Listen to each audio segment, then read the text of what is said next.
2 जुलाई 2024। मीठे बच्चे, तुम यहाँ याद में रहकर पाप दग्ध करने के लिए आए हो। इसीलिए बुद्धि योग निष्फल ना जाए, इस बात का पूरा ध्यान रखना है। इसलिए आए हो याद में रह के पाप को दग्ध करने। दग्ध करना माना भस्म कर देना, पूरा राख बन जाए। और फिर क्या कहा, इसीलिए बुद्धि योग जो है वो निष्फल ना जाए, इस बात का पूरा ध्यान रखना है। प्रश्न है, कौन सा सूक्ष्म विकार भी अंत में मुसीबत खड़ी कर देता है? कौन सा सूक्ष्म विकार है और अंत में मुसीबत खड़ी कर देता है कोई आइडिया? और शायद नहीं कल्पना कर पाओगे, बाबा ने जो जवाब दिया है। कुछ है आपका आंसर इसमें? आपने पढ़ लिया, ठीक। अगर सूक्ष्म में भी लालच का विकार है, हवस होती है ना, कोई चीज हवस के कारण इकट्ठी करके अपने पास जमा करके रख दी। जो संस्कार होता है ना किसी किसी का, हर चीज जमा करके रखते हैं, जरूरत नहीं है लेकिन उनको लगता है आगे काम आएगी, रखी रहे। रख दिए तो वही अंत में मुसीबत के रूप में याद आती है। जब अपने सारे हिसाब किताब, कहते हैं ना, तुम्हारे जो भी पाप कर्म हैं वो यमदूत के रूप में तुम्हारे आगे पीछे घूमेंगे। तुमने ऐसा किया, ऐसा किया, तो ये भी याद आएगा। इसलिए बाबा कहते हैं, बच्चे अपने पास कुछ भी ना रखो। तुम्हें सब संकल्पों को भी समेटकर बाप की याद में रहने की आदत डालनी है। इसलिए देही अभिमानी बनने का अभ्यास करो। आगे डिटेल में बाबा समझाएंगे मुरली में कि कैसे कैसे ये स्वभाव काम करता है। बच्चों को रोज रोज याद दिलाते हैं, देही अभिमानी बनो, क्योंकि बुद्धि इधर उधर जाती है। अज्ञान काल में भी कथा वार्ता सुनते हैं तो बुद्धि बाहर भटकती है, और यहाँ पर क्या सुनते हैं?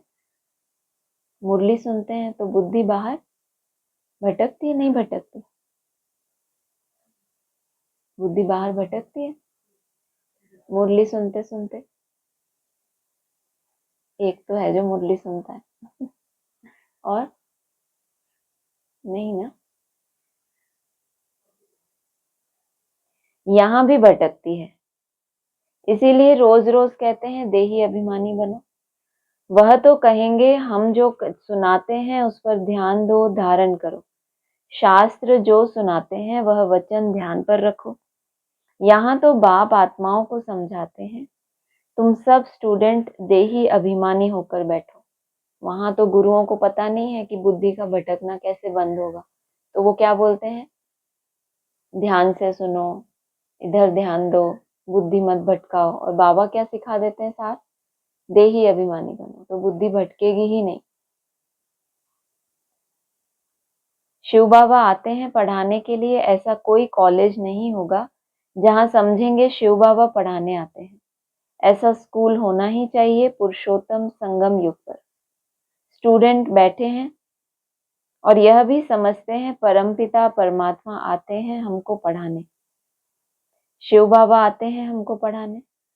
पहली पहली बात समझाते हैं, तुमको पावन बनना है तो मामेकम याद करो, परंतु माया घड़ी घड़ी भुला देती है। इसीलिए बाप खबरदार करते हैं, कोई को समझाना है तो भी पहली पहली बात समझाओ कि भगवान कौन है।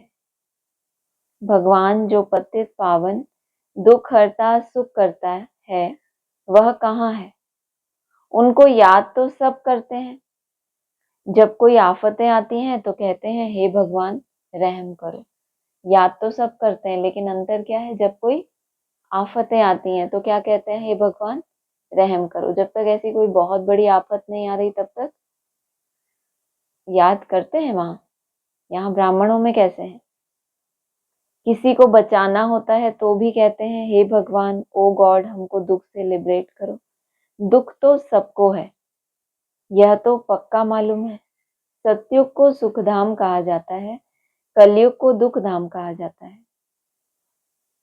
यह बच्चे जानते हैं, फिर भी माया भुला देती है। यह याद में बिठाने की रस्म भी ड्रामा में है, क्योंकि बहुत हैं जो सारा दिन याद नहीं करते। बाबा को ये टाइम टेबल क्यों फिक्स करना पड़ता है याद में बैठने का खास? क्योंकि ऐसे बहुत हैं, मैक्सिमम हैं जो सारा दिन भी क्या करते हैं, याद ही नहीं करते, 1 मिनट भी याद नहीं करते। सोचो पहुंचना कहाँ तक है, 1 मिनट भी भूले ना। और अभी कैसे हैं वो, 1 मिनट भी याद नहीं करते। मतलब 1 मिनट का अभ्यास करते होंगे, लेकिन वो 1 मिनट का उनका सफल नहीं होता होगा, 10-15 सेकेंड 20 सेकेंड में फेल। तो कहते हैं 1 मिनट भी याद नहीं कर सकते। फिर याद दिलाने के लिए यहाँ बिठाते हैं, याद करने की युक्ति बतलाते हैं तो पक्का हो जाए। बाप की याद से ही हमको सतो प्रधान बनना है। सतो प्रधान बनने की बाप ने फर्स्ट क्लास रियल युक्ति बताई है। सतो प्रधान बनने के और भी तरीके हैं, लेकिन बाबा ने अपने बच्चों को क्या बताई, रियल युक्ति बताई। पतित पावन तो एक ही है, वह आकर युक्ति बताते हैं। यहाँ तुम बच्चे शांति में बैठते हो, शांति में तब बैठते हो जबकि बाप के साथ योग है। जितनी देर बाप के साथ कनेक्शन है बुद्धि का, उतनी देर ही क्या हो, शांत हो। बाकी समय ऊपर से तो क्या दिखाई देता है कि कितना शांत बैठे हैं सब, कोई बाहर से आके देखे तो क्या लगे कि कितना शांत है। और बाबा क्या कह रहे हैं,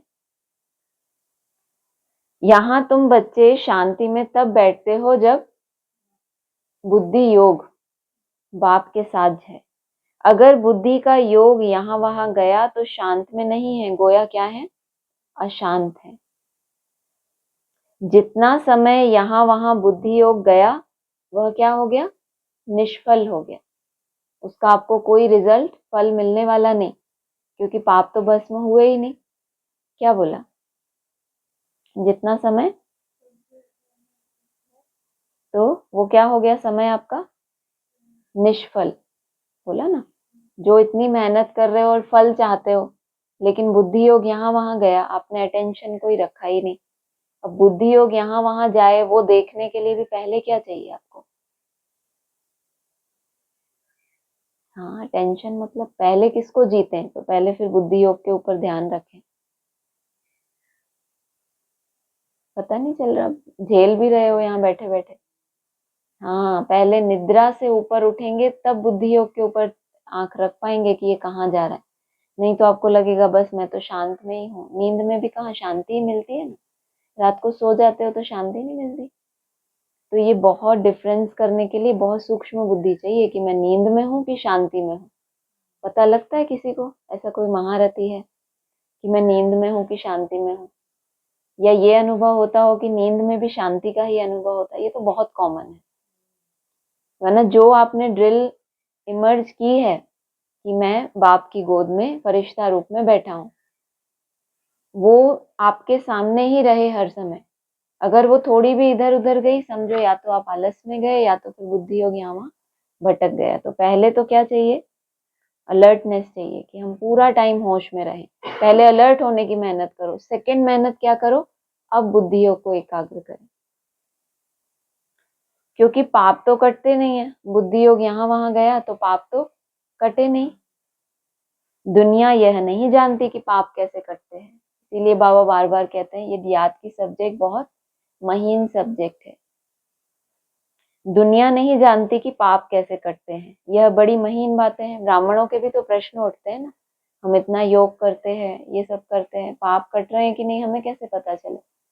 पाप कटते जाएंगे तो क्या होगा, मन बुद्धि हल्की होती जाएगी। बाबा ने कहा यह बड़ी महीन बातें हैं, बाप ने कहा है मेरी याद में बैठो, तो सब बैठ गए, बैठ गए ना सब। फिर आगे बोला तो जब तक याद की तार जुटी हुई है उतना समय सफल था, बाकी सब निष्फल। तो कितना सफल हुआ, कितने घंटे से बैठे हो,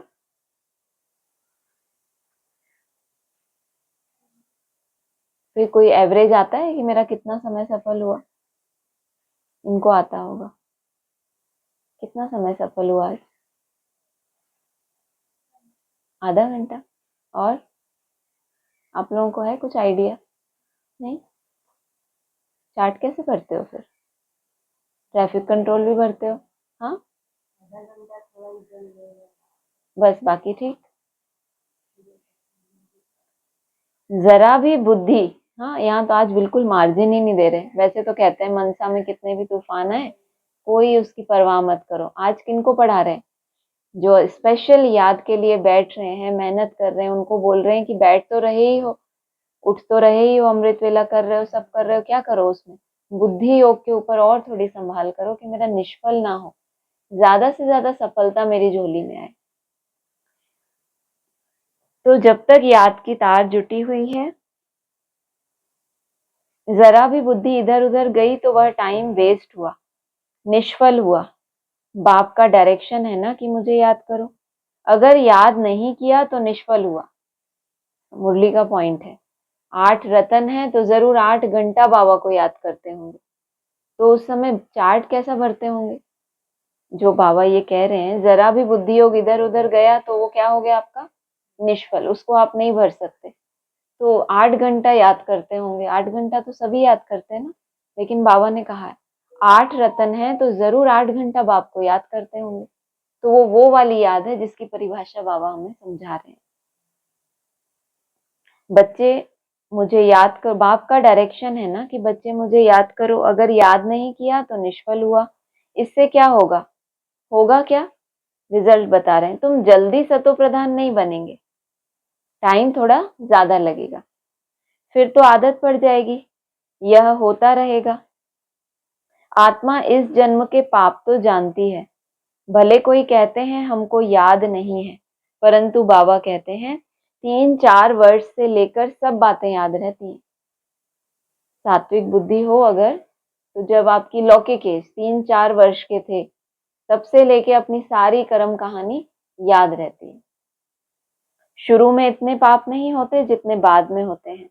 दिन प्रतिदिन क्रिमिनल आई होती जाती है। त्रेता में 2 कला कम होती है। चंद्रमा की 2 कला कितने में कम होती है?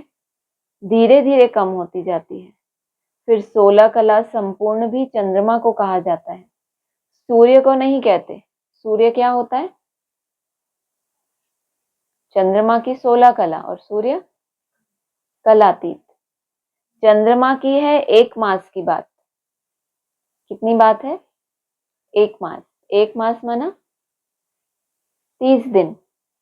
30 दिन मानिंद 30 वर्ष से बाबा ने इस पूरे सर्कल को टैली किया। पूरा चक्र लगाता है ना, एक एक मूर्ति का कितना टाइम है? 30-33 वर्ष का है ना। तो चंद्रमा को क्या बताया? 1 मास। यह फिर है कल्प की बात, टैली भी किया। वहां बता रहे 30 दिन और यहाँ फिर क्या है? पूरा चक्र।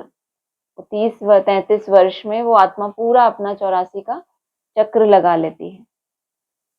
दिन प्रतिदिन नीचे उतरते जाते हैं, फिर याद की यात्रा से ऊपर चढ़ सकते हैं। फिर तो दरकार ही नहीं जो हम याद करें और ऊपर चढ़े।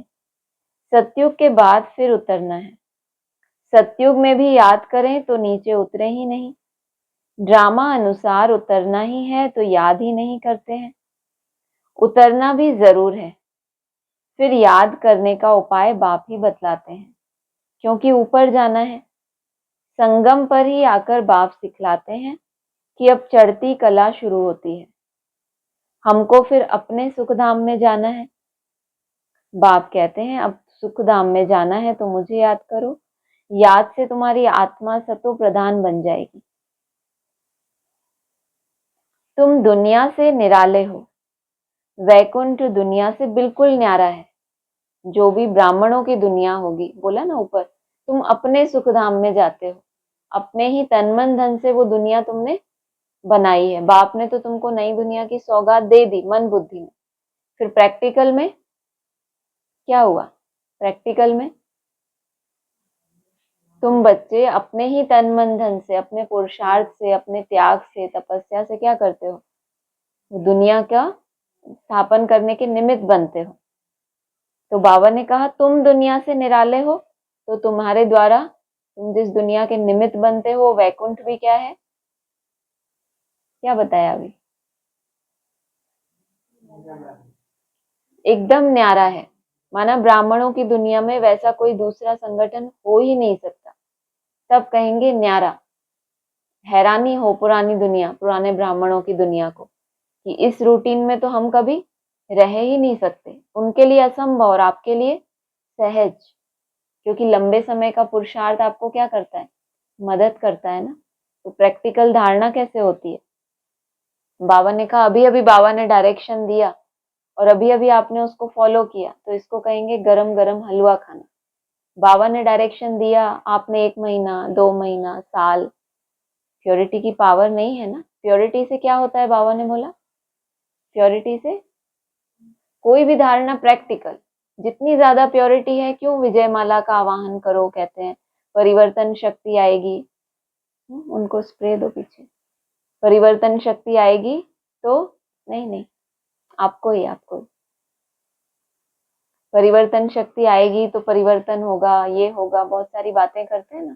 तो इतना बड़ा परिवार तैयार हो गया, किसी के पास प्योरिटी नहीं है कि परिवर्तन हो जाए। तो सोचो प्योरिटी की परिभाषा कितनी गुह्य होगी। जो अभी तक एडवांस वाले वेट कर रहे हैं कि वो शक्ति आए तब हमारे अंदर धारणा हो, बाबा के सामने ही बोलते हैं कि बाबा हम तो रुद्रमाला के हैं ना, हमारे जीवन में तो धारणा। सोचो कितने निरहंकारी हैं बेचारे। कभी इनके अंदर संकल्प आएगा कि हम प्रैक्टिकल कुछ करें? उनको लगेगा हमारा सारा रोल कहाँ का है, बस ये मुंडी का है। और आपका क्या है? प्रैक्टिकल मतलब क्या?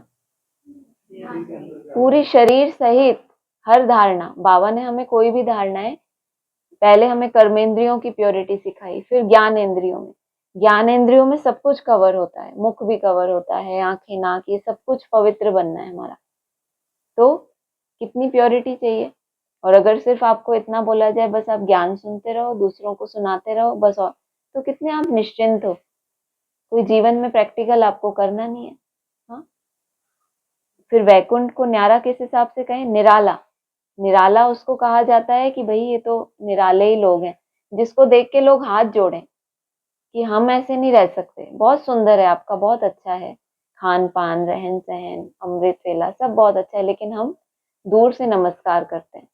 इसीलिए क्या आता है मुरली में, एक लाइन बार बार आती है, सतयुग में बहुत थोड़े मनुष्य होते हैं, थोड़े भी नहीं, बहुत थोड़े। तो वो निराला होगा ना। नई दुनिया की 2017 में जो लास्ट वाणी चली है ना बाबा के द्वारा, अव्यक्त वाणी, बाप दादा की वाणी, एडवांस में जो क्लैरिफिकेशन दिया बाबा ने, उसमें क्या बताया पीछे? नई दुनिया की नई रीति, नई रस्म, वहां का सब कुछ नया होगा। जो पुराना डर्रा चल रहा है वो कुछ भी नहीं होगा, और उस नवीनता को आप स्वीकार ही ना कर पाए तो क्या कहेंगे? वो बहुत निराला है। वैसा बनने के लिए भी, इसलिए तो उसका नाम क्या है? स्वर्ग थोड़ी है, वैकुंठ है। तो बोला तुम दुनिया से निराले हो, और वैकुंठ दुनिया से बिल्कुल निराला है, न्यारा है। न्यारा माना डिटैच। वैकुंठ था, अब नहीं है। कल्प की आयु लंबी कर देने के कारण भूल गए हैं। अभी तुम बच्चों को तो वैकुंठ बहुत नजदीक दिखाई देता है। क्यों है वैकुंठ बहुत न्यारा? न्यारा माना कोई चीज होती है ना न्यारी प्यारी, माना डिटैच, सबकी पहुंच से बाहर, और तुमको बहुत नजदीक दिखाई पड़ता है। क्यों ऐसा? हमारे साथ कोई है कह रही नजदीक दिखाई पड़ता है। वैकुंठ मतलब क्या? हाँ वो तो ठीक है, वो तो ठीक है। कुंठा तो यहाँ इस पुरानी दुनिया में रहते रहते हमारी निकल जाए तो हम वैकुंठ में पहुंच गए। वैकुंठ माना आपकी आत्मा और शरीर दोनों ही क्या हो जाए? प्योर हो जाए। ऐसा वायुमंडल आपको मिले। नरक की दुनिया के बीच तुमको वैकुंठ की सौगात देता हूँ। कोई कोई को नरक की दुनिया के बीच स्वर्ग की सौगात मिलेगी। स्व स्थिति में रहेंगे, भोगते रहेंगे, मेरा बाबा मीठा बाबा, लेकिन भोगना अपनी जगह। शरीर के लिए मेहनत नहीं की ना, आत्मा के लिए मेहनत की, तो आत्मा में मेरा बाबा चल रहा है। लेकिन अब व्याधि किसके ऊपर आई? शरीर के ऊपर। और उसके लिए उन्होंने कभी कोई मेहनत नहीं की, उनको कभी सिखाया ही नहीं गया कि ऐसे करना है। तो फिर उसको क्या कहेंगे? हाँ, स्व स्थिति तो यहीं तक है ना। वैकुंठ माना आत्मा और शरीर दोनों ही पवित्र। और स्वर्ग कहाँ है? नरक की दुनिया के बीच तुमको स्वर्ग माना है, चारों तरफ नरक। और वैकुंठ के लिए ये नहीं है। वैकुंठ तो है ही न्यारा, ये नहीं कहेंगे, ये एक गलत लाइन आई मैंने जो बोला कि नरक की दुनिया के बीच वैकुंठ, वो नहीं। वो अभी आया कि नरक की दुनिया के बीच आपको स्वर्ग में स्व स्थिति में आपकी जितनी ताकत है उतना ही रह पाओगे। बाकी अगर आपको वायुमंडल प्रकृति इतनी सात्विक मिल जाए तो फिर कल्पना करो, कोई रहना चाहेगा नरक की दुनिया के बीच स्वर्ग में? अभी तक हम कितना खुश होते थे, वाह हमको क्या मिलेगा, नरक के बीच में स्वर्ग मिलेगा। और अभी स्वर्ग से भी ऊपर एकदम न्यारा वैकुंठ, जहां आत्मा और शरीर दोनों ही क्या है, पुरुषार्थ भी तो इसीलिए ही कर रहे हैं। ये इसलिए थोड़ी कर रहे हैं कि नरक के बीच में हम स्वस्थिति में टिक जाएं। वो तो एक मुसीबत है कि क्या करें, करना ही पड़ेगा, रहना ही पड़ेगा। लेकिन एक दुनिया ऐसी भी है जो पुरानी दुनिया से बिल्कुल न्यारी है, अगर आपको वहां का पास मिल जाए तो। अभी तुम बच्चों को तो वैकुंठ बहुत नजदीक दिखाई देता है, बाकी थोड़ा टाइम है, याद की यात्रा में ही कमी है। थोड़ा टाइम क्यों है बाकी पहुंचने में? याद की यात्रा की कमी है, बोला था ना क्लास में। 1 मिनट तक वो इंस्ट्रूमेंट लगा के चेक करो, फिर कौन आएंगे आपको लेने? यमदूत आएंगे आपको लेने। कहाँ ले जाएंगे? वैकुंठ में। याद की यात्रा, इसीलिए याद की यात्रा में ही कमी है, इसलिए समझते हैं अभी टाइम है। हमारा धैर्य क्यों बढ़ता जा रहा है कि अभी तो इतना टाइम है, हम अपनी याद की यात्रा में जो कमी है उसको देख पा रहे हैं, तो हमें महसूस होता है कि अभी टाइम है। याद की यात्रा जितनी होनी चाहिए उतनी नहीं है। तुम पैगाम पहुंचाते हो ड्रामा के प्लान अनुसार, कोई को पैगाम नहीं देते हैं तो गोया सर्विस नहीं करते। सारी दुनिया में पैगाम तो पहुंचाना है कि बाप कहते हैं मामेकम याद करो। गीता पढ़ने वाले जानते हैं एक ही गीता शास्त्र है जिसमें यह महावाक्य है, परंतु उसमें श्री कृष्ण भगवानुवाच लिख दिया है, तो याद किसको करें? भले शिव की भक्ति करते हैं परंतु यथार्थ ज्ञान नहीं जो श्रीमत पर चले। इस समय तुमको मिलती है ईश्वरीय मत, इनके पहले थी मानव मत। दोनों में रात दिन का फर्क है। मानव मत कहती है ईश्वर सर्वव्यापी है, ईश्वर की मत कहती है नहीं। बाप कहते हैं मैं आया हूं स्वर्ग की स्थापना करने, तो जरूर यह नर्क है। यहाँ 5 विकार सब में प्रवेश है। विकारी दुनिया है तब तो मैं आता हूँ निर्विकारी बनाने के लिए। जो ईश्वर के बच्चे बने उनके पास विकार तो हो नहीं सकते। सोचो, जो ईश्वर के बच्चे बन गए, जिनको ईश्वर ने स्वीकार कर लिया कि तुम मेरे बच्चे हो, तो अपना बच्चा समझेगा तो गोद में उठाएगा ना, तो उनमें फिर कोई विकार रह नहीं सकता। विकारी को बाप उठाएगा ही कैसे? विकारी तो कितना भारी होता है मन बुद्धि से, और निर्विकारी हल्का बच्चा। रावण का चित्र 10 शीश वाला दिखाते हैं, माना 10 तरह की बुद्धि। अगर मन बुद्धि बच्चों जैसी है, इनोसेंट, तो क्या कहेंगे? निर्विकारी। अगर 10 प्रकार की बुद्धि चलती है, एक्स्ट्रा बुद्धि चलती है, श्रीमत में मनमत मिक्स करते हैं, तो फिर क्या कहेंगे? रावण के 10 शीश। कभी कोई कह न सके कि रावण की सृष्टि निर्विकारी है। तुम जानते हो अभी रावण राज्य है, सभी में 5 विकार है। सतयुग में है राम राज्य, कोई भी विकार नहीं। इस समय मनुष्य कितने दुखी हैं, शरीर को कितने दुख लगते हैं। यह है दुखधाम। सुखधाम में तो शारीरिक दुख भी नहीं होते। क्या बोला? कितनी बड़ी पहचान बताई। अभी तक क्या बनाया है? ईंटों का सुखधाम, बाबा कहते हैं ईंटों का शांति धाम। सुखधाम में तो कोई भी शारीरिक दुख आपको हो ही नहीं सकता। यहाँ तो कितनी हॉस्पिटल भरी हुई हैं। इनको स्वर्ग कहना भी बड़ी भूल है। जहाँ हॉस्पिटल की जरूरत पड़े तो उसको स्वर्ग कहना भी क्या है? बहुत बड़ी भूल, छोटी मोटी नहीं। तो समझकर औरों को समझाना है। जो ये भूल कर रहे हैं, हम तो स्वर्ग में हैं, हम सुखधाम में रहते हैं, उनको समझाओ क्या कि सुखधाम की निशानी क्या है? कोई भी शारीरिक दुख नहीं होगा। और स्वर्ग अगर है तो हॉस्पिटल नहीं होंगे। वह पढ़ाई कोई को समझाने के लिए नहीं है। इम्तिहान पास किया और नौकरी पर चढ़ा, यहाँ तो तुमको सबको पैगाम देना है। सिर्फ एक बाप थोड़े ही देंगे। जो बहुत होशियार हैं उनको टीचर कहा जाता है, कम होशियार हैं तो उनको स्टूडेंट कहा जाता है।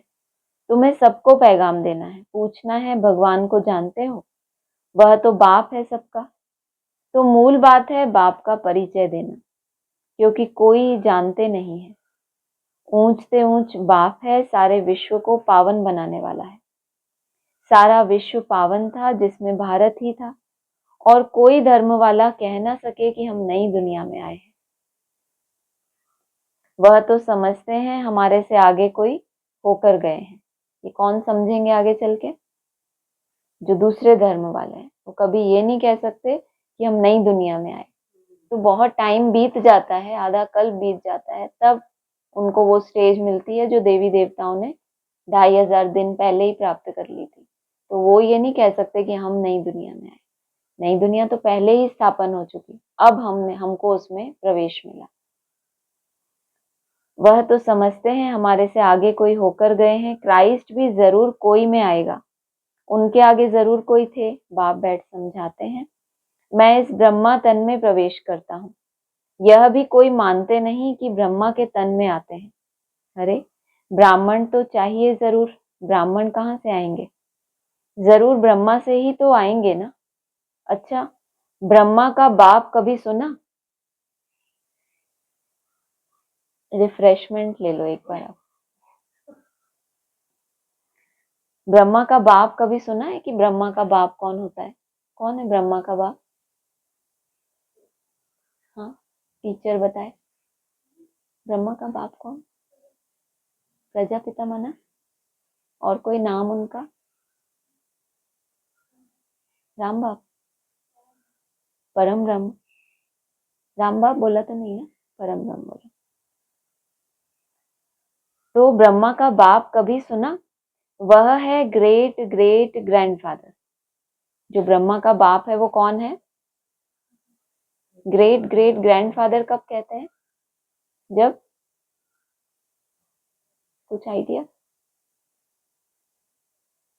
शिव बाबा को सिर्फ फादर कहेंगे, प्रजापिता को ग्रेट ग्रेट ग्रैंडफादर, शिव बाबा को सिर्फ फादर कहेंगे। जो भी धर्म पिताएं हैं उनका भी पिता, जो बीज होगा वो पिता होगा ना। आधार मूर्त होगा धर्म पिता, उसका भी पिता बीज रूप, उसका पिता पूर्वज प्रजापिता। तो हो गया ग्रेट ग्रेट ग्रैंडफादर। और फिर शिव बाबा, उसको कहेंगे सिर्फ फादर। नहीं आएगा धीरे धीरे। उनका साकार फादर कोई नहीं है। जो ग्रेट ग्रेट ग्रैंड फादर है जिसकी बात हो रही है, उसका जब ये मुरली चल रही है, साकार में कोई गाइड करने वाला नहीं था उस समय। कि राम बाप को तो 42 में शरीर छूटा ना, तो वहां से ट्रांसफर हो गए वो। तो फिर साकार में कोई उसका बाप मौजूद नहीं होगा। ब्रह्मा का साकार बाप कौन, कोई बतला ना सके, बतला नहीं सकता। ब्रह्मा तो गाया हुआ है, प्रजापिता भी है। ब्रह्मा का तो गायन है, वो प्रत्यक्ष है, उसका सब देख रहे हैं। लेकिन प्रजापिता भी है, वो क्या होगा फिर? बैकबोन, गुप्त होगा ना। तभी तो बोला जो चीज दिखती है उसके लिए थोड़ी बोलना पड़ता है कि ये भी है, वो तो दिख ही रहा है। तो बोला ब्रह्मा तो गाया हुआ है, प्रजापिता भी है। जैसे निराकार शिव बाबा कहते हैं, उनका बाप बताओ। फिर साकार प्रजापिता ब्रह्मा का बाप बताओ। शिव बाबा तो एडॉप्ट किया हुआ नहीं है, यह एडॉप्ट किया हुआ है। कहेंगे इनको शिव बाबा ने एडॉप्ट किया। किसको? ब्रह्मा को। कौन ब्रह्मा? ना, किसको एडॉप्ट किया आदि में? हाँ, दादा लेखराज ब्रह्मा को एडॉप्ट करना मना। सब कुछ उन्होंने अपना सरेंडर किया, बाप ने सब स्वीकार किया मना, वो सरेंडर हो गए मना, उनको एडॉप्ट किया। कहेंगे इनको शिव बाबा ने एडॉप्ट किया। विष्णु को शिव बाबा ने एडॉप्ट किया है ऐसा नहीं कहेंगे। अब वैसा का वैसा ड्रामा जो है वो यहाँ पर लेकर आओ, ब्रेन एक्सरसाइज आपकी थोड़ी। वैसा का वैसा ब्रह्मा भी है, प्रजापिता भी है, अब वो यहाँ पर लेकर आओ। आपको पता है यहाँ अभी प्रैक्टिकल में भी तो अभी नहीं है वही का वही ड्रामा। वो आत्माएं अभी जन्म लेकर नहीं आ गई वापस, फिर हूबहू रिपीटेशन। आया जवाब? नहीं आया? आया तो बताओ। नहीं तो मैं ही बता दूंगी फिर।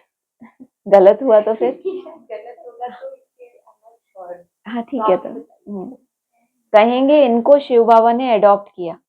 यहाँ प्रैक्टिकल में ब्रह्मा की भी तो मूर्ति होगी ना, विष्णु की भी मूर्ति है। 3 मूर्तियां प्रैक्टिकल में होंगी तो ब्रह्मा भी होगा, विष्णु भी होगा, महादेव भी होंगे, तीनों होंगे ना। उसमें से कोई ब्रह्मा का कैरेक्टर भी है। उनके लिए कहेंगे शिव बाबा ने क्या किया, एडॉप्ट किया, माना उसने क्या किया, सरेंडर किया।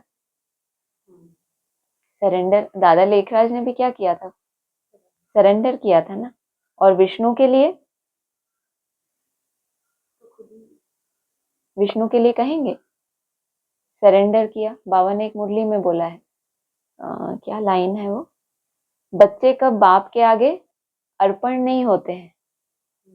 एकलव्य है ना, जो रावण के गोद में चले गए उनको राम के आगे आके अर्पण होना पड़ता है। जो है ही राम के, तो वो क्या करते हैं बच्चे, बच्चे कब बाप के आगे अर्पण नहीं होते। तो एकलव्य का मिसाल दिया कि एकलव्य ने क्या किया, अर्जुन कहाँ रहता था, रॉयल फैमिली के अंदर, माना सरेंडर वर्क में। तो जो ब्रह्मा का कैरेक्टर हो गया, उनका रोल कहाँ हो गया, एडॉप्शन में, सरेंडर वर्क में। और फिर जो विष्णु का पार्ट हो गया वो एकलव्य का मिसाल, कि एक को ही लव करता है तो अपना कमाया अपने ही तन मन धन से तुम क्या करते हो, अपने लिए राजधानी की स्थापना करते हो। क्लियर हुआ, सबने हाँ नहीं बोला, हाँ तो बोला, नहीं हुआ। अच्छा, पीछे वालों को आप मदद करना फिर बाद में। विष्णु को शिव बाबा ने अडॉप्ट किया है ऐसा नहीं कहेंगे।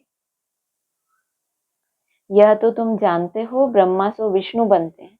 अडॉप्ट होना माना सरेंडर कर देना, तो विष्णु को अडॉप्ट किया है, सरेंडर किया है, ऐसा नहीं कहेंगे। यह तो तुम जानते हो ब्रह्मा सो विष्णु बनते हैं, अडॉप्ट तो हुआ ही नहीं। कितनी अजीब बात है, अंदर वाले रह गए और बाहर वाला, ऊंचे से ऊंचा पद भी कौन लेकर गया, ऊंचे से ऊंचा बोला ना इसमें। यह तो तुम जानते हो ब्रह्मा सो विष्णु बनते हैं, अडॉप्ट तो हुआ ही नहीं। बिना अडॉप्ट हुए क्या बन गए, ब्रह्मा सो विष्णु। कितना बड़ा भाग्य है, तो चांस है बाहर वालों को, उमंग उत्साह आना चाहिए।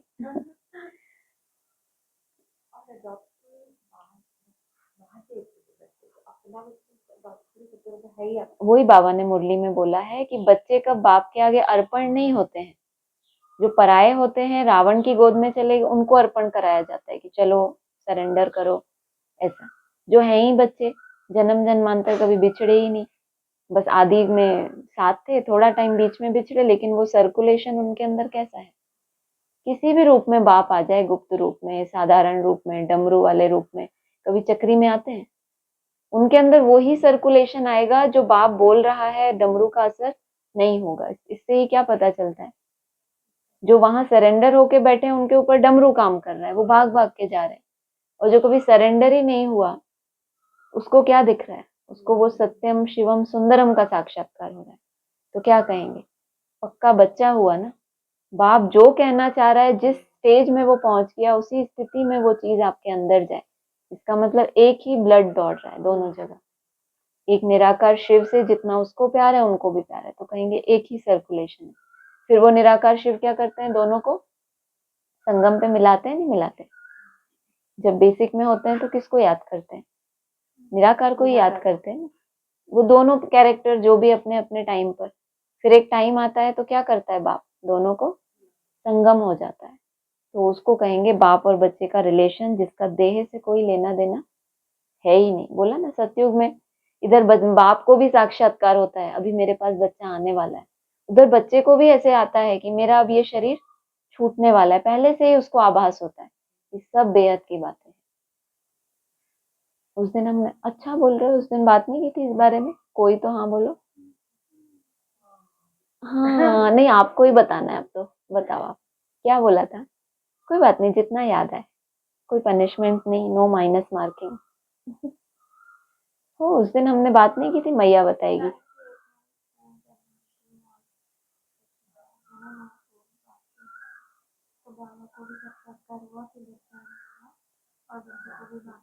ये बात की थी हमने, अब भूलना नहीं है, ठीक है।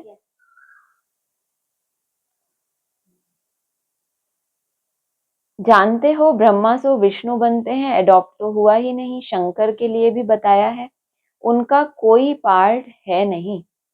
ब्रह्मा सो विष्णु, विष्णु सो ब्रह्मा, यह 84 का चक्र है। शंकर फिर कहाँ से आया? उनकी रचना कहाँ है?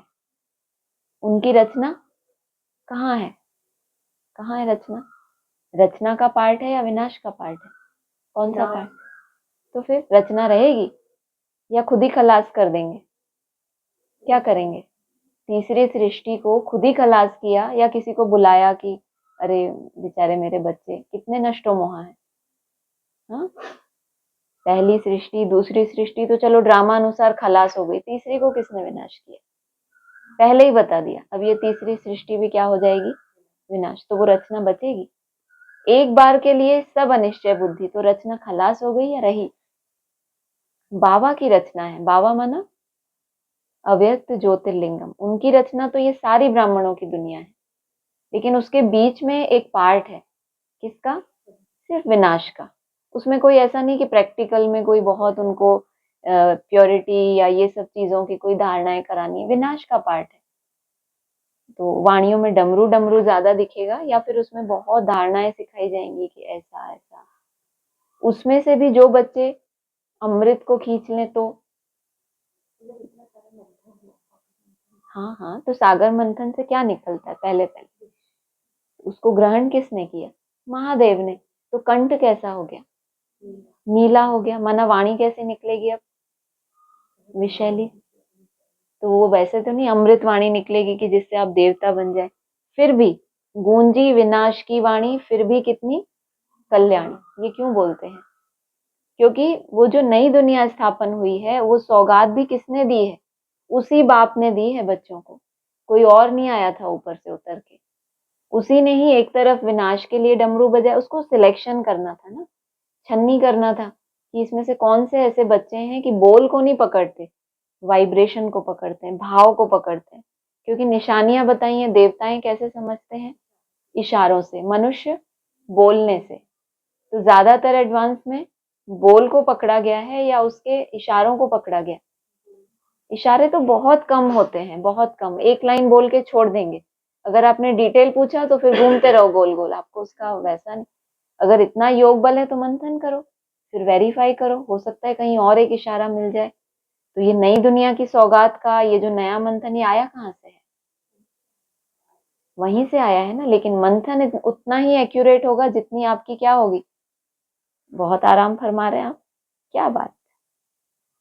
जितना आपकी बीज रूप स्थिति होगी, ये भी इशारे बाबा ने दिए एडवांस में, जितना बीज में टिकेंगे उतना एक्यूरेट विस्तार होगा। जितना विस्तार में जाएंगे, प्रश्नोत्तर में जाएंगे, उतना क्या होगा? सार से भटक जाएंगे। तो फिर ये सार में टिकने की वजह से नई दुनिया की सौगात या नया ज्ञान जो है वो आगे ट्रांसफर हुआ। बाकी पुरानी रचना तो फिर कोई है नहीं, तो शंकर की रचना नहीं कहेंगे। एक्चुअली वो जो नई दुनिया की भी रचना है उसमें बैकबोन बाप ही है, लेकिन प्रैक्टिकल में क्या दिखाई देता है?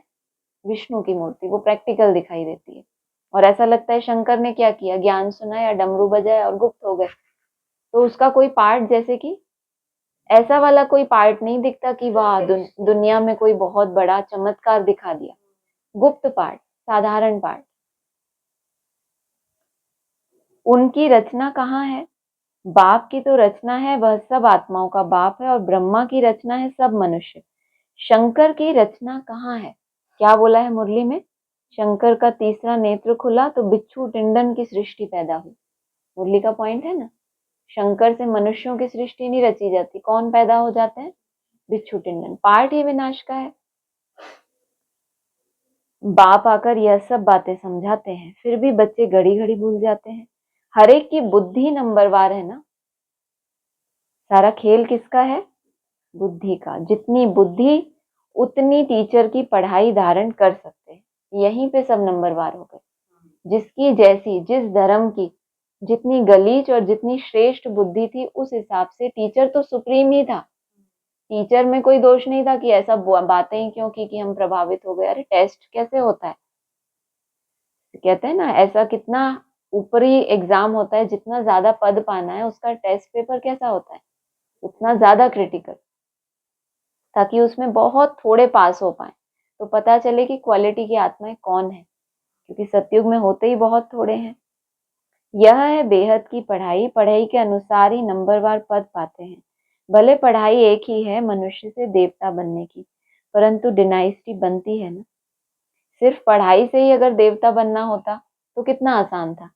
सारा ज्ञान समझ लो बेहद में, फिर और बेहद में डिस्कस कर लो, सब समझ गए तो सबको देवता बन जाना चाहिए। ऐसा क्यों कि डिनाइस्टी बन गई।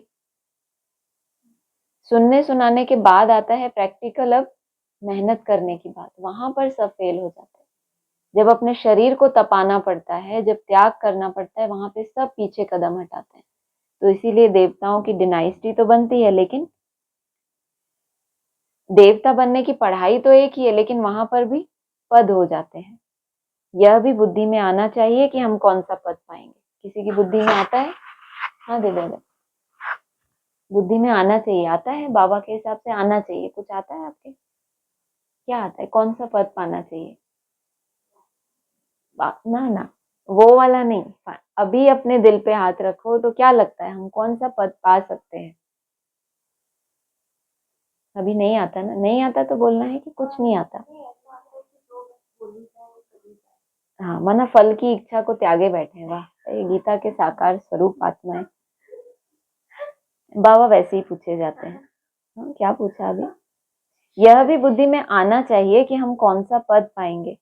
राजा बनना तो मेहनत का काम है ना, उस हिसाब से कि अगर उतनी मेहनत कर रहे हो तो ही ये बुद्धि में आएगा कि हम राजा बन सकते हैं। भले आंख बंद करके मुरली सुनाई दे रही है, लेकिन ऐसी आदत बिल्कुल नहीं डालना, ठीक है। राजाओं के पास दास दासियां भी तो चाहिए ना। भले राजा बनना क्या है, बहुत मेहनत का काम, लेकिन राजा को क्या चाहिए? दास दासियां भी तो चाहिए। यह भी तुम समझ सकते हो, नंबरवार पुरुषार्थ अनुसार हर एक को दासियां मिलती होंगी। तो हम वो हैं जिनको दास दासी मिलेंगे, या हम खुद दास दासी बनेंगे? मिलेंगे, मिलेंगे हमें दास दासियां। नंबरवार पुरुषार्थ अनुसार हर एक को दासियां मिलती होंगी, तो ऐसा नहीं पढ़ना चाहिए जो जन्म जन्मांतर दास दासी बने। पुरुषार्थ करना है ऊंच बनने का।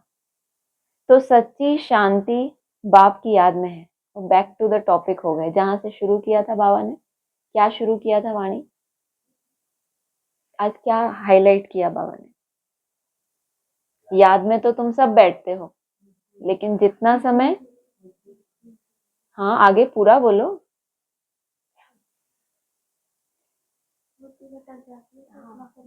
निष्फल हो गया, सफलता ही नहीं कहेंगे उसको।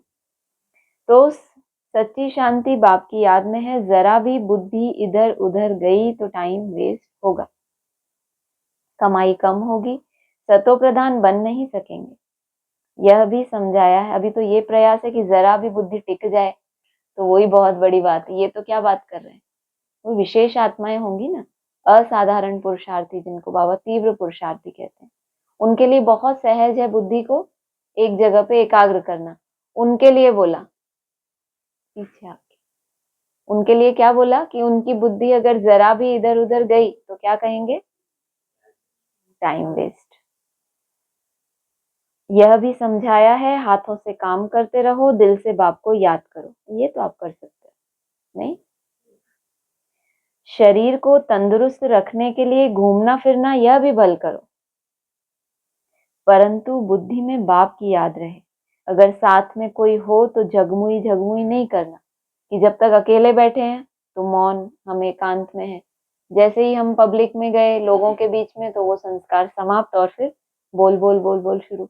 फिर उनसे हमें किनारा करके फिर हमें एकांत में जाना पड़े, वो नहीं। आपका क्या हो जाना चाहिए? संस्कार पड़ जाना चाहिए। यह तो हर एक की दिल गवाही देती है। बाबा समझा देते हैं, ऐसी अवस्था में चक्कर लगाओ। कैसी अवस्था में? क्या बताया? शरीर को तंदुरुस्त रखने के लिए घूमो फिरो। कैसी अवस्था में घूमो? बाप की याद में। ऐसे नहीं साथ में कोई है तो फिर शुरू हो गए झगमुई झगमुई। पादरी लोग जाते हैं एकदम शांत में। तुम लोग ज्ञान की बातें सारा समय तो नहीं करेंगे, फिर जबान को शांत में लाकर शिव बाबा की याद में रेस करनी चाहिए। कोई कोई का ज्ञान में ही इतना ज्यादा टाइम चला जाता है, उनको लगता है वाह सारा दिन हमने ज्ञान में ही सफल किया। बाबा क्या कह रहे हैं, सारा समय तो एक मुरली में कितना क्लियर बोला, मुरली सुनना ये अलग सब्जेक्ट है, याद की सब्जेक्ट बिल्कुल अलग सब्जेक्ट है। अभी तो हमारा चार्ट कैसा होता है, मुरली सुनी, ये सुना, सब भरा, आगे चल के ये भी रिफाइन होगा। तुम लोग ज्ञान की बातें सारा समय तो नहीं करेंगे, माना तुम लोग नहीं करेंगे, जिनके पास याद में रेस जिनको नहीं करनी वो सारा समय ज्ञान की बातें करे तो अच्छी बात है, लेकिन तुम लोग ऐसा नहीं करेंगे। जैसे खाने के समय बाबा कहते हैं याद में बैठकर खाओ, अपना चार्ट देखो। आज क्या होमवर्क करेंगे खास, खाने के समय अपना 10 मिनट का जो हो है स्लॉट, उसमें अपना चार्ट, ट्रैफिक कंट्रोल नोट करना, देखना कितना होता है। जैसे खाने के समय बाबा कहते हैं याद में बैठकर खाओ, अपना चार्ट देखो, वैसे तो रोज का ही संस्कार हो जाना चाहिए, लेकिन एक रिवीजन जब बाबा हमें कराते हैं तब उस डायरेक्शन को उसी समय फॉलो करना। बाबा अपना तो बताते हैं कि हम भूल जाते हैं। बाबा ने तो बहुत प्रैक्टिस की, ब्रह्मा बाबा ने अपना रिपोर्ट भी दी क्या कि हम भूल जाते हैं। कोशिश करता हूँ, बाबा को कहता हूँ कि बाबा हम पूरा समय याद में रहूंगा, आप हमारी खांसी बंद कर दो। बीच बीच में विघन डालती है ना खांसी, शुगर कम करो, अपने साथ जो मेहनत करता हूँ वह बताता हूँ। ये ऐसी मेहनत, ऐसी आत्मा बता रही है जो सर्वश्रेष्ठ है, जो दूसरों को टीच कर रही है। टीच करने वाला अपनी कमजोरी स्टूडेंट को बता रहा है, तो सोचो स्टूडेंट को कितना निरहंकारी होना चाहिए। और स्टूडेंट को पूछो कि तुम क्या बनेंगे, हम लक्ष्मी नारायण बनेंगे, कोई सच्ची रिपोर्ट देता है अपनी? बाबा कहते हैं हर एक की दिल तो गवाही देती होगी कि मैं अभी कहाँ हूँ, लेकिन ऐसी हिम्मत ऐसा बोल दें कि मैं तो भाई भूल जाता हूँ, मैं तो बहुत कोशिश करता हूँ कि खांसी ठीक हो जाए, ये तो कितना इनोसेंस है। आप सोचो, कल्पना करो, टीचर की सीट पे बैठ के कोई अपना रिपोर्ट दे स्टूडेंट को, क्यों देता है? शिक्षा देने के लिए कि बच्चे अपना अहंकार त्यागो। अपने साथ जो मेहनत करता हूँ वह बताता हूँ, परंतु मैं खुद ही भूल जाता हूँ। तो खांसी कम कैसे होगी? जो बातें बाबा के साथ करता हूँ वह सच सुनाता हूँ। सच, इसीलिए तो इतना ऊंच पद पाया ना। कोई तो एक ऐसी, नहीं तो ज्ञान की बातें करो, आप सोचते होगे कि हम तो ऐसे नहीं भूल जाते कि एक गिट्टी खाएं और भूल जाएं, लेकिन सच्चाई सफाई की बहुत बड़ी महिमा है। उस समय जितनी स्टेज थी, जो पुरुषार्थ था, सच सच, तो सच्चे दिल पे साहेब क्या हुआ? राजी हुआ। उससे ऊंचा पद सतयुग में किसी को फिर कोई रिप्लेस नहीं कर सकता। जो बातें बाबा के साथ करता हूँ वह सच सुनाता हूँ। माना खांसी वासी की बातें भी बाबा से कर लेते थे। बाबा बच्चों को बता देते हैं, बच्चे बाप को नहीं सुनाते। बाबा बच्चों को सुना देते हैं अपनी रिपोर्ट, और बच्चे बाप को, और उनसे पूछो तो कहते हैं हम तो ये बनेंगे, हम तो राजा बनेंगे, हम फलाने बनेंगे। बाबा कहते हैं तुम्हारी दिल गवाही देती होगी, जितनी मेहनत करते हो तो पता तो चलता है ना कि हम क्या बनेंगे।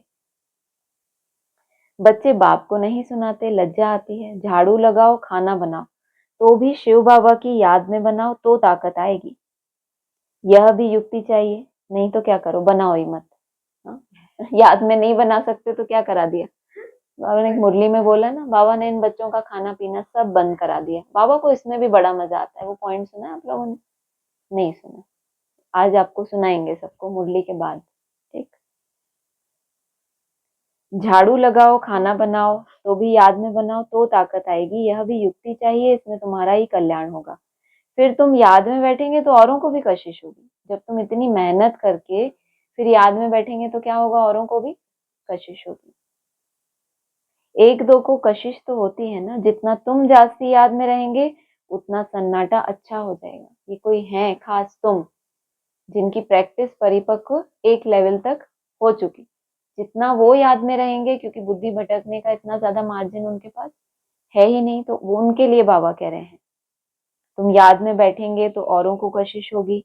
तुम जितना जास्ती याद में रहेंगे उतना सन्नाटा अच्छा हो जाएगा। एक दो का प्रभाव ड्रामा अनुसार पड़ता है, बाकियों की बैटरी अपने आप ही चार्ज होती है। ये भी तो हिसाब किताब है ना। याद की यात्रा तो बहुत कल्याणकारी है, इसमें झूठ बोलने की दरकार नहीं है। याद की यात्रा में कैसे झूठ बोलते हैं? याद की यात्रा बहुत कल्याणकारी, इसमें झूठ बोलने की दरकार नहीं। मतलब कोई बताओ भाई। मैंने याद की यात्रा है बहुत कल्याणकारी, इसमें झूठ बोलने की कोई दरकार ही नहीं कि हम तो इतना याद करते हैं, इतना याद करते हैं। जितना कर रहे हो उतना कल्याण आपका होता ही जा रहा है। इसमें झूठ आदि की कोई माना, इसमें जितना शुद्ध चार्ट लिखोगे वो आपके लिए ही फायदा है। जितना जैसे तैसे रिवाजी भर रहे हो तो फिर पद भी वैसा रिवाजी है। बाबा भी आपको ऐसे ही, आप टाइम पास कर रहे हो ना, चार्ट कैसे दे रहे हो कि 8 घंटे ऐसे ऐसे, 1 घंटा 1 घंटा 1 घंटा जमा, तो बाबा भी आपको ऐसे दूर से फेंक के कुछ दे देगा छोटा मोटा। चार्ट भी तो आपका वैसा ही था ना। तो कहते हैं ना, एक होता है झूठ मूठ के खिलौने होते हैं ना। कोई बच्चा कहता है मुझे मोबाइल चाहिए, तो माँ बाप उसको नकली मोबाइल दे देते हैं। तो आपने चार्ट कैसा दिया बाबा को? नकली। ऐसे ही मतलब कि जो कागज पे तो था, यहाँ नहीं था। तो फिर वो भी आपको क्या देगा? कुछ कुछ खिलौना। फिर आप इमेजिन कर लो कि आपको क्या दे देगा वो। हम कहते तो हैं बाप समान बनेंगे, बाप समान। बाप भी कई सारे हैं, वो भी अपने को भूलना नहीं है। 8 राजाइयां स्पष्ट दिखाई देने वाली हैं। इस्लामियों का हेड भी बाप है, वो भी प्रजापिता है। बौद्धियों का बाप नास्तिक। फिर क्रिश्चियंस का दिखावा ही दिखावा, दिखावा ही दिखावा। तो जो जो संस्कार है उस हिसाब से बाप समान बनना पड़ेगा। नहीं तो इसलिए बाप बोले तो खैर आपके मन बुद्धि में तो क्लियर है कि बाप कौन है। ये तो सिर्फ एक जानकारी है। जिनके दिल में बाप बसा हुआ है उनको डाउट नहीं होना चाहिए। लेकिन अगर दूसरा दूसरा धर्म का कुछ छिलका, कुछ ऐसे अवगुण अपने अंदर दिखाई देते हैं, तो अभी पहले खुद को देवता धर्म के ट्रैक पे लेकर आना पड़े। उसके बाद आप कल्पना करो, पहले देवता बनने वाले ट्रैक पे आ जाए, तने में आ जाए, फिर बाप समान। दूसरी डालियों में बैठ के आप बोलो बाप समान, तो आप उन बापों के समान बनेंगे जो उस डाली के हेड है। क्योंकि उस धर्म का संस्कार है ना। कितने संस्कार हैं? इस्लामियों का काम विकार का बहुत संस्कार होता है। मुसलमानों में लोभ बहुत होता है, धन का लोभ, इकट्ठा करने का, खाऊं खाऊं, ये सब क्या है? मुसलमानों का संस्कार। तलवार निकालना, तलवार से अपनी बात मनवाते हैं, अथॉरिटी से, पोलाइट होके नहीं। ये हो गया। फिर क्रिश्चियंस का दिखावा बहुत ज्यादा, अंदर कुछ और है, बाहर कुछ और दिखाएंगे। हाँ, क्रोध का संस्कार क्रिश्चियंस का है। दूसरे कौन से रह गए? बौद्धियों का अहंकार बहुत खतरनाक। नास्तिक, ना आत्मा को मानेंगे ना परमात्मा को, मैं ही सब कुछ। तो झाड़ के चित्र में ऐसे बैठे हैं एकदम सीधे। फिर और सन्यासियों में भी शिवोहम का बहुत प्रचलन है। सन्यासी बहुत उनमें ये रहता है, प्योरिटी होती है ना। एक्स्ट्रा त्याग करते हैं ना तो अहंकार आता है। कोई भी चीज, ब्राह्मणों की दुनिया में भी कोई कोई थोड़े हल्के होते हैं ना, ज्यादा गहरे नहीं होते। तो थोड़ा भी त्याग करेंगे, दूसरों से कुछ भी हटके करेंगे, तो उनको लगेगा मेरे जैसा तो कोई है ही नहीं आसपास। ये संकल्प जरूर आएगा, खंडित, वहीं से खंडित। जहां भी आपको कोई भी ऐसा स्टेप लिया, पुरुषार्थ अच्छा कर रहे हो, जो भी, जब आपको ये संकल्प आने लगे ना कि ये सब मेरे से कमजोर है, मैं श्रेष्ठ हूं, ये अच्छी बात है, मैं ही श्रेष्ठ हूं, ये क्या है? अहंकार। कि आपको सब अपने से नीचे नीचे दिखने लगे कि इनका भी कुछ नहीं, इनका तो समझो आप इनसे भी नीचे जाने वाले हो। जिनको आप नीचा देख रहे हो, आप उनसे भी क्या जाने वाले हो? नीचे जाने वाले। सिख धर्मों में तो बाबा ने अच्छा ही बताया, वैसे प्योरिटी का बताया है, लेकिन देवताओं को नहीं मानते। निराकारवादी हैं, लेकिन साकार देवताओं को इतना नहीं मानते हैं। शायद ऐसा कहीं पर मैंने सुना है। सच्चे बाप के बच्चे हैं तो सच्चा होकर चलना है। और बाप के बच्चे हैं तो चाह के भी सच्चाई सफाई धारण नहीं कर पाएंगे, ये निशानी है उनकी। इसलिए बाबा कहते हैं हर एक की दिल गवाही देती है कि हम कौन से बाप के बच्चे हैं, अभी कौन से बाप के बच्चे हैं। बच्चों को तो सब कुछ मिलता है। अगर बाप के बच्चे हैं तो बच्चे, लौकिक में कोई बाप का बच्चा होता है, उसको अपने बाप से मांगना पड़ता है कि मुझे 2 रोटी दे दो, मुझे पैसे दे दो। क्या होता है? उसकी सब भरपूर करता रहता है उसका बाप, या उसको मांगना पड़ता है?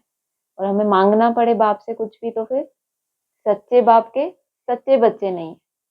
सच्चा बाप है या तो आप झूठे हो, या दूसरे बाप के बच्चे हो, ऐसा है। विश्व की बादशाही बच्चों को तो सब कुछ मिलता है, विश्व की बादशाही मिलती है, तो फिर लोभ करके 10-20 साड़ियां आदि क्यों इकट्ठी करते हो? ये जो शुरू में हेडिंग आई थी ना, लोभ के बारे में, कौन सा एक महीन विकार है जो आपको बहुत लास्ट में मुसीबत पैदा कर देगा? इकट्ठा करने का, चाहे लौकिक हो चाहे सरेंडर्ड हो, हर जगह ये माया है इकट्ठा करने की, कि ज्यादा से ज्यादा रखें। कहाँ तुमको विश्व की बादशाही मिलती है, तो फिर लोभ करके 10-20 साड़ियां आदि क्यों इकट्ठी करते हो? साड़ी का तो एग्जाम्पल दिया, लेकिन हमें उसमें देखना है, बेहद में जाना है। अगर बहुत चीजें इकट्ठी करते रहेंगे तो मरने समय भी याद आएंगी। एक होता है ड्रामा अनुसार आपको वो चीजें मिल रही हैं, आपको चाहिए ही नहीं, वो एक अलग चीज होगी। लेकिन आपकी बुद्धि जाए कि मुझे ये भी चाहिए, मुझे पास ये भी नहीं है, मेरे पास ये भी नहीं है, तो अगर आपकी बुद्धि उसमें गई है, फिर आपने उसको लिया है, तो फिर वो चीज याद आपको आएगी उसकी, वो तकलीफ देती रहेगी आपको, क्योंकि वो विकार के कारण आई है ना, तो आपके अंदर विकार पैदा करेगी। विकार माना बाप से बुद्धि योग आपका तोड़वा दे, इसका मतलब वो चीज कहाँ से आई है? लोभ से आई है, विकार से आई है। मरने के समय भी याद आएगी, इसीलिए बार बार मरने की कोशिश करोगे, मैं आत्मा ज्योति बिंदु, सोचोगे मेरे पास तो साड़ी नहीं है, मेरे पास तो ये ही नहीं है, बार बार सोचोगे मैं आत्मा डिटैच, मुझे कुछ नहीं चाहिए, फिर बोलोगे आज तो ये ही नहीं मिला, आज तो खाना भी पेट भर के, खाना तो चलो वैसे भी नहीं मिलता, लेकिन वो वाला नहीं मिला जो मेरा फेवरेट है।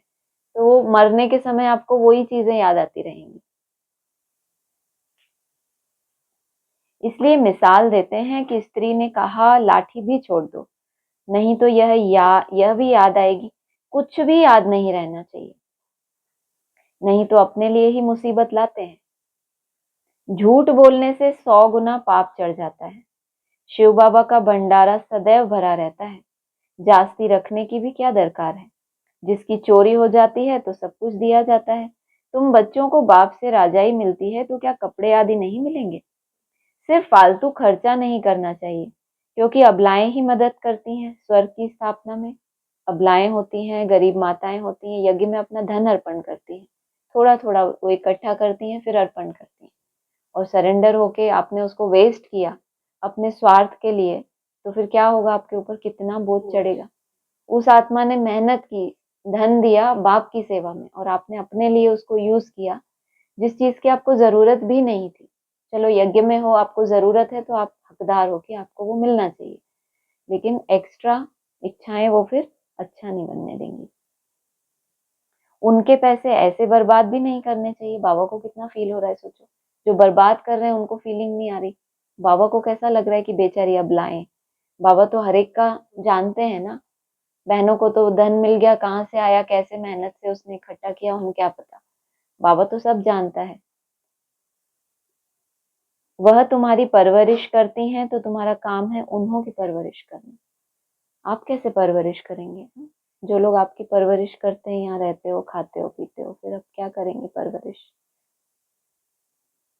क्या करें हम आप लोगों के लिए? बस तुम करी जा रहे हो, बाबा को याद उसी को कही जा रही है। नहीं तो 100 गुना पाप सिर पर चढ़ता है। ये भी हिसाब किताब है।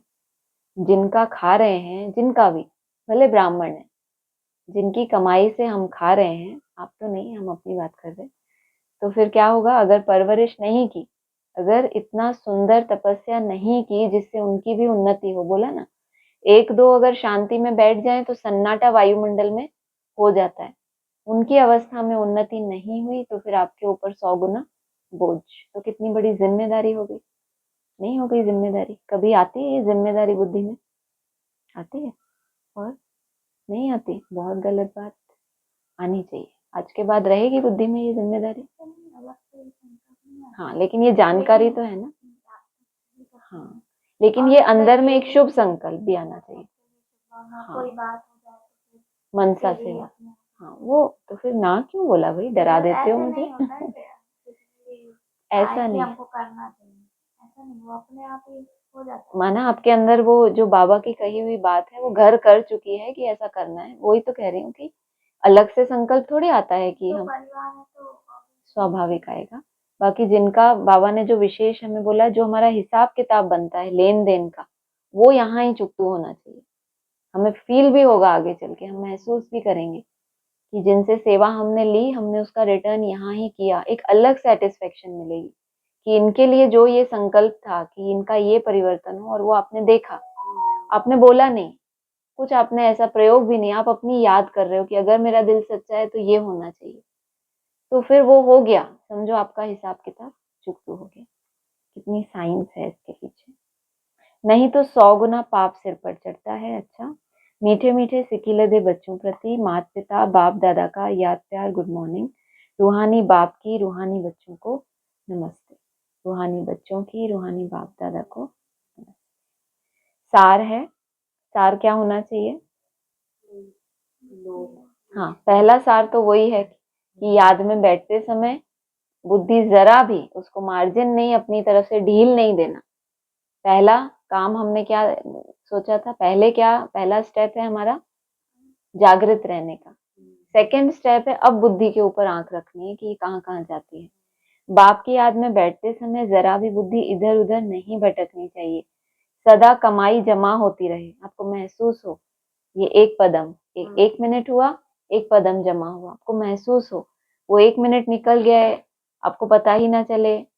कर भी रहे हो, घड़ी के अनुसार ही कर रहे हो एक एक मिनट, लेकिन वो आपको महसूस होना चाहिए पूरे 60 सेकंड, तो आपको लगे हाँ ये मेरा एक कमाई जमा हो गई। याद ऐसी हो जो सन्नाटा हो जाए। सोचो, ये हमारा भविष्य। वर्तमान भी कभी कभी महसूस तो करते हो ना, तभी तो भाग भाग के आते हो कि हाँ यहाँ बेहतर शांति हमें मिलती है।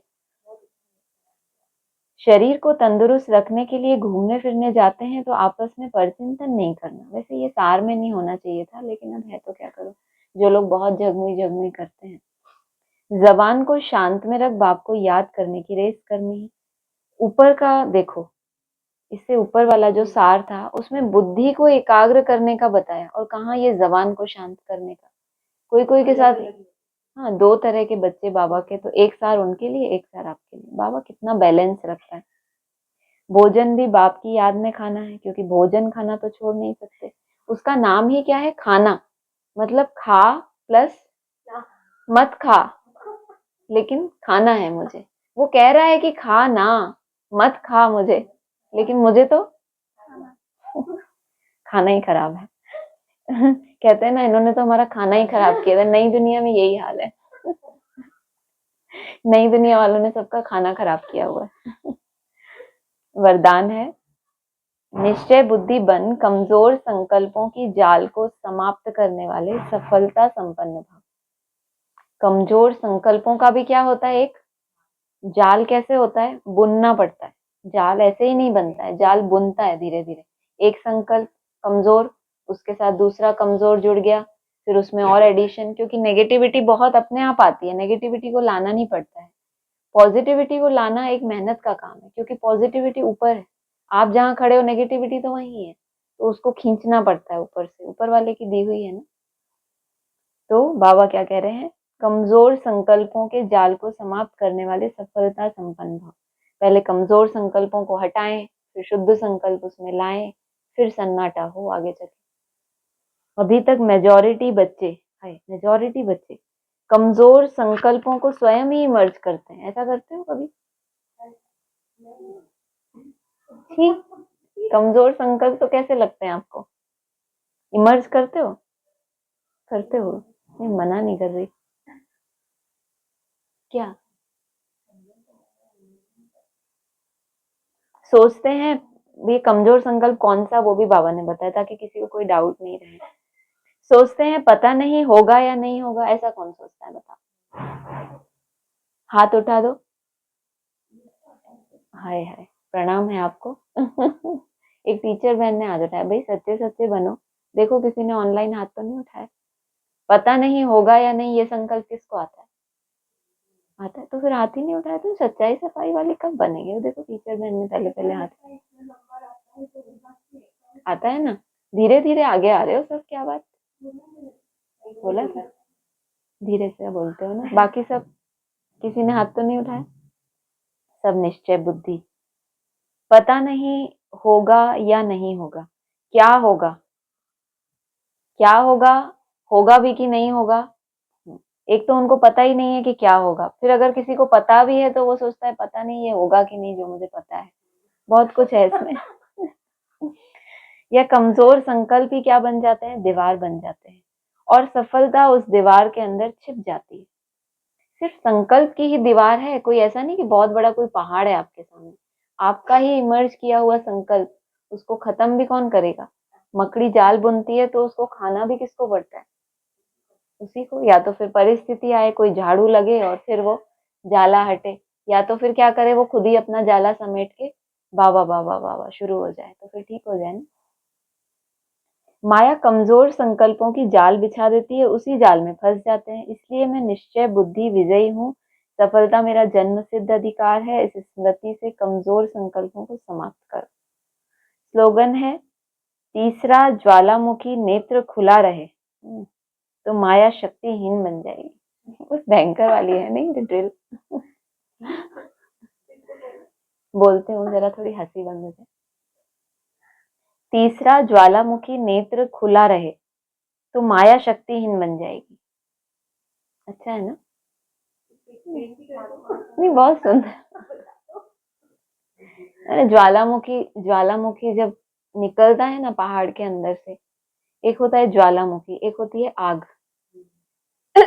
आग जब हम जलाते हैं, ऐसे माचिस जलाया, जला कितनी देर जला, गया, बुझ गया ना, उसको कोई ज्वाला नहीं कहेंगे। ज्वालामुखी जब निकलता है तो फिर निरंतर हो जाता है। जब तक वो पूरा बाहर नहीं निकल जाएगा तब तक वो क्या होता है, वो अग्नि कभी शांत नहीं होती है। एक बार जल निकलना शुरू हो गया, अंदर अंदर सुलग रहा है, एक बार बाहर आ गया, बोला ना शंकर का तीसरा नेत्र खुला और विनाश। जब तक ये बैठे हैं शांति में तो ठीक है, इनका वो कर्मातीत अवस्था हुई और ताबड़तोड़ विनाश शुरू। अगर आप तैयार हो गए हो तब तक तो उंगली पकड़ के साथ में, नहीं तैयार हुए तो परिस्थितियां आपको घसीट के बाप के साथ लेके जाएंगी, क्योंकि आपने संकल्प इतना शुभ रखा कि साथ रहेंगे, साथ चलेंगे, ऐसा संकल्प रखा ना, तो फिर वो परिस्थितियां लेके जाएंगी। तो वो तीसरा नेत्र जो है वो ज्वालामुखी है। एक बार ज्वाला निकलनी शुरू हुई तो वो बंद नहीं होती। तो ये मोमबत्ती वाली नहीं है, मोमबत्ती कितनी देर जलेगी, माचिस कितनी देर जलेगा, ये सब कितनी देर जलेगा, लेकिन ज्वाला बन जाओ। एक बार जले तो फिर जब तक पूरे बाहर ना हो जाए, जब तक पूरा ही अंदर का कचरा मेरा भस्म ना हो जाए, संसार का कचरा ना भस्म हो जाए, तब तक वो ज्वाला निकलती है। ओम शांति।